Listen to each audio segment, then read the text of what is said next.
So for everyone who you found this fame, when you realized that you'd actually, passed 1 million views, or you were looking at some sort of fame, how long did you honestly think it was going to last? We'll start with you, Kyle. I was like, there was times where I'd go on like a TV show in the morning to talk about, I got like a house, a year of rent for trade, and like people would in the street come up, and it was really awkward. Like an ambulance with the sirens on pulled over, blocked our taxi cab in Toronto once, and came out and shook my hand. He's like, I just wanted to shake your hand.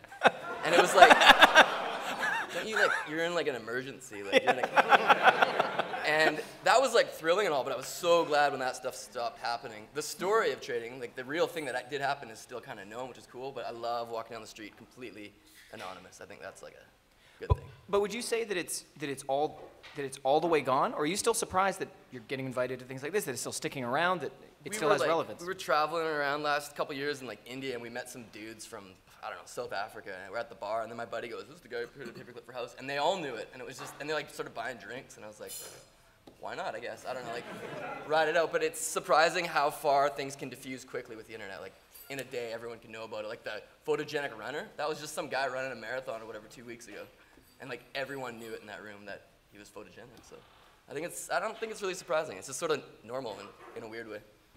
Ben, how long did you think that roller coaster was gonna? Yeah, obviously my roller coaster's still going a bit. I did not, the first month I'm like, well, it's gonna be ending soon. Month 3, we're approaching hundreds of thousands of views on not YouTube, like this other site, World of Warcraft movies. I was like, oh, it's gonna go on for a little while. YouTube hit, gets over 1 million views. I still thought I was gonna end. Start going to BlizzCon, I thought it was gonna end. Once it was on Jeopardy, What was the question? What was the Jeopardy question? Do you remember the Jeopardy question was something along the lines of heroes such as Leeroy Jenkins wander to this world. Something about, the answer was, what is World of Warcraft? But the term Leeroy Jenkins was used in the phrasing of the question to identify it on College Jeopardy. It wasn't full Jeopardy. And unfortunately, no one knew the answer. Yeah, isn't that screwed up? But which colleges? Exactly. That's my damn question. But I was like, well, my name was said on Jeopardy by the man, and then I pretty much have decided. I don't want to sound like a cocky bastard here, but I am legend now. It's especially, what was it, 3 weeks ago, or maybe a month or two, Jon Stewart used it. When it keeps appearing on TV and people are still laughing at it, like, this is going to happen for a while. I've made a meme that's going to be around for a grip, and right on. Well, congratulations. So there you go. Chuck, how long did you think this was going to? How do you follow him, first of all? Or the paperclip. Anyway, I was told it was going to last like 2 days by my family, and then that it would come up, because I'm not an internet person, and I don't know a lot about, yeah. Welcome. Well, what I mean is I don't know how to drive the thing and all that. And, drive the thing? Yeah. Okay. What do you call it? Next level. Yeah. Thank you. Anyway, moving right along. So now I forgot. Oh, so your family's saying it's going to be a couple days and it's going to go away. It's going to go away. It'll go up.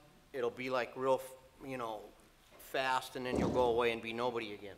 So I kept expecting to be nobody like every day, and it to stop. And but fortunately, all these other opportunities that I never even thought of, probably you guys got the same experience. That you go here, you go there. People want you to do this or that. And it's a lot of fun. Little kids write you letters. Dear Chuck, whatever. And I write back, dear kid, if I could write, I will respond. So, anyway, it's been great. So much fun. I'm going to ask a question about everyone about opportunities that have come from this in a second, but I want Austin's answer on. Yeah, wait, thank you. Oh shoot, the question is so vague to my head.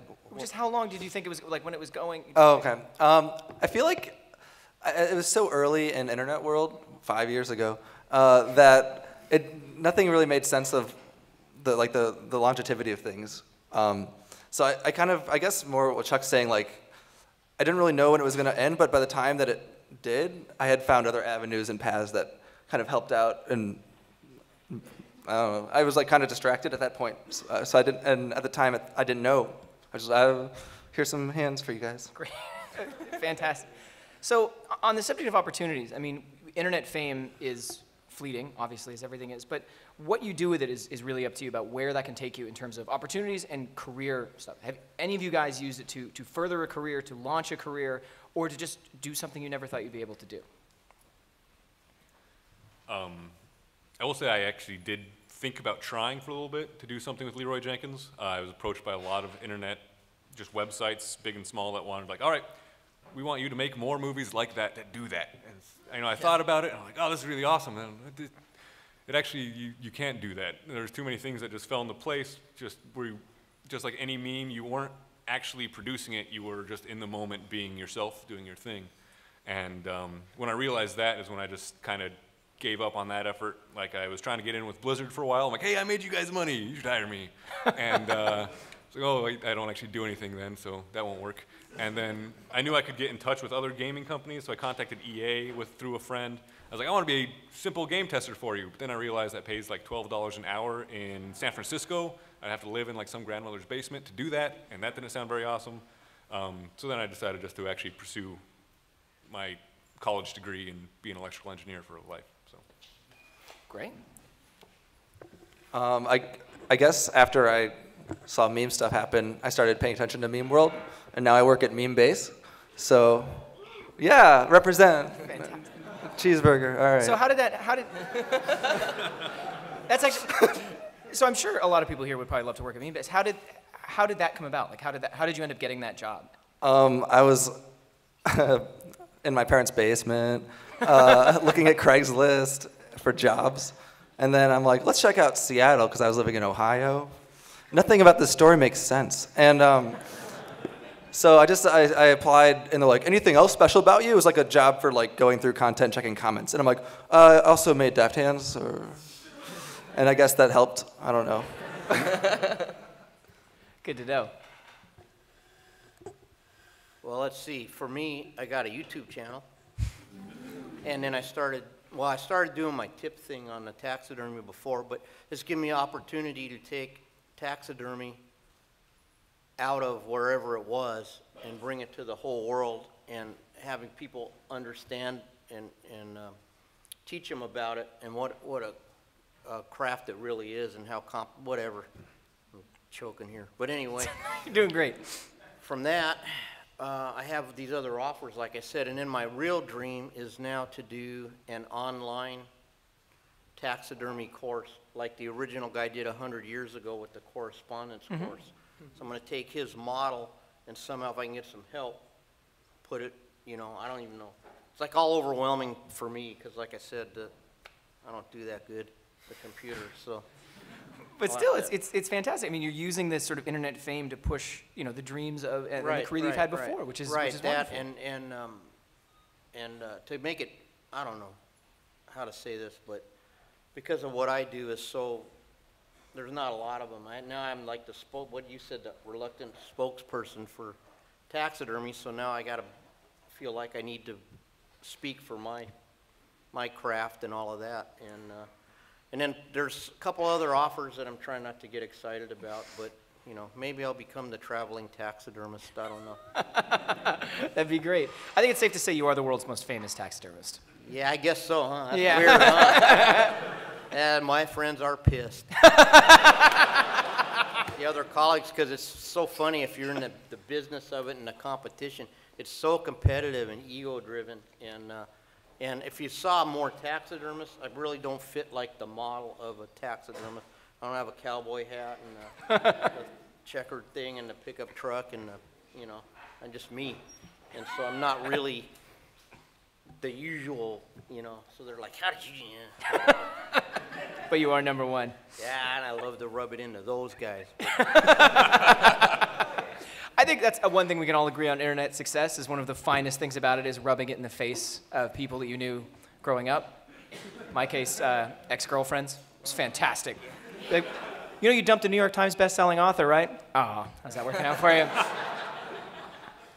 We may be famous. We're not above petty things. What about you, Kyle? Every single person who comes up with the idea of creating a barter-based website, like, it'll be like eBay without money. Or even comes up with the idea over some drinks, they all email me, and they all think they're the first person to think of this. And I have kind of like a very esoteric view on money, and it's like, when you get right down to it, a dollar bill is just barter anyways. And I'll explain that to them, and they'll be like, oh, and they'll just totally probably depress them or whatever. But so there's that. But I always like, you know, take the calls, and it's just, there's a lot of like sketchy offers that come along. And then when I was growing up, my two least favorite things to do were write book reports and do public speaking. And then halfway through the red paperclip thing, they're like, hey, do you want to write a book? I'm like, all right, let's try it. And so I got into writing a book. And then as soon as that was done, do you want to do public speaking? So I've been, like, the book's been translated in 15 languages, including like Estonian and ridiculous places like this. Like, they're on my bookshelf. It's just hilarious. So there's that. But speaking's cool because you get to tell a story live, and like, it totally gets mangled on the internet. Like, I traded from a paperclip successfully up to a house using bigger things each time, trading for bigger things each time. But more than half the people think, like, there's a guy who sold a paperclip on eBay for $1 million and bought his dream house. In rural Saskatchewan. Yeah, it's like, so, yeah, and then, yeah, okay, so then MasterCard contact because they had the end of the year money. It was in a, Volkswagen did a commercial based around the story and stuff. There's been a few things, and then there's talks. DreamHost optioned the story for 2 years. It reverted back, and then now there's another production company making a movie. So if that goes through and flies, that could totally revamp things again. And then everyone will think that the Red Paperclip guy is whoever plays me in the movie or whatever. So. Who do you want to play you in the movie? Schwarzenegger. Yeah. I want him to come back.